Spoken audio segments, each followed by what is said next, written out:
picture which brings back memories. There is one of the last of the Mumbles trains about to leave the old Rutland Street depot on its 5.5 miles journey along the shores of Swansea Bay to Oystermouth, Southend and Mumbles Pier.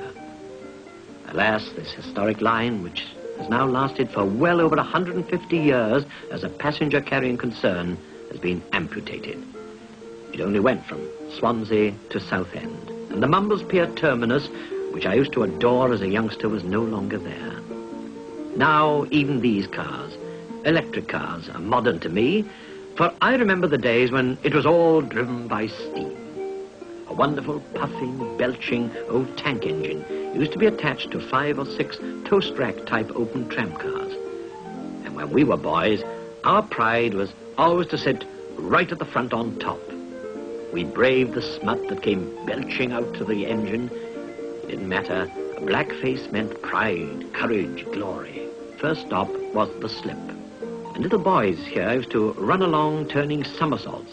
This is, of course, back in 1920, shouting, "Halfpenny a penny-o!" as we went under the big bridge and from the slip to this very spot.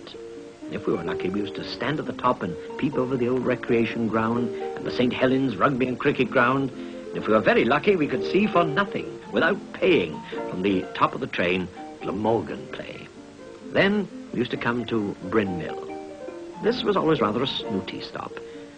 And on we went to Oystermouth, which was our usual terminus.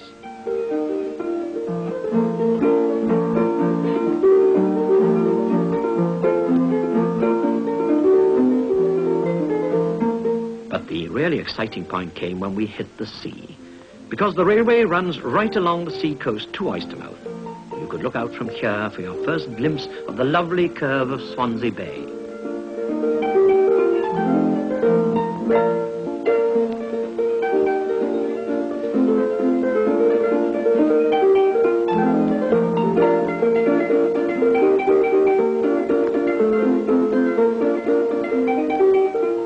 Yes, it's all over now.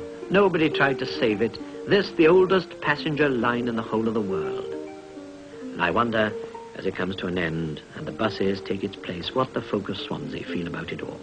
I think it's a shame. We're going to miss it, and in the summer, I don't know how they're going to manage without it. The buses will never cope with the traffic that the railway is in. And with it being the oldest railway in the world, I think it should be kept on. I reckon it won't cope with a crowd, anyhow.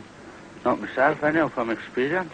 Yes. Well, I think that the people who are going to miss it most will be not the people that use it, but the motorists, because they'll be behind the buses and coming to a stop every few minutes along the road. They'll love it.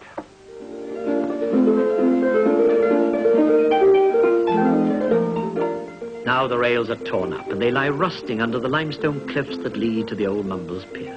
Boys will no longer run alongside shouting, "Halfpenny a penny-o!" The Sunday school treats, which were a feature of the old railway, will no longer sit on top in the rain, keeping their best spirits alive by singing songs like Calon Lan.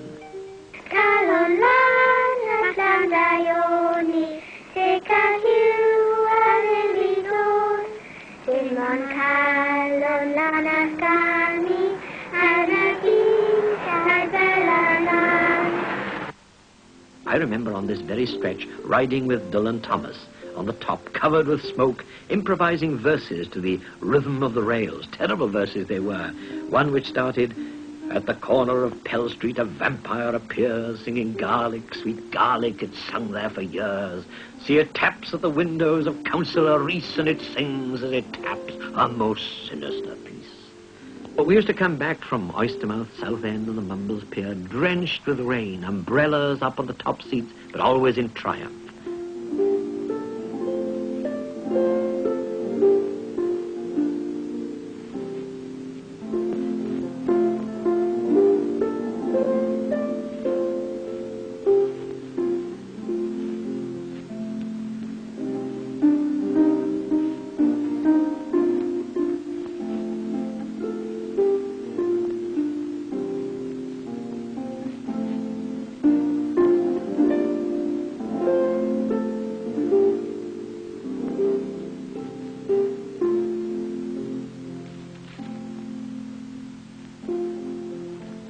And maybe as the people stand in the queues waiting in the rain for the buses, or are delayed in their cars in longer queues, still trying to get past them on the narrow roads, maybe they'll regret the uncomfortable but altogether human Mumbles Railway.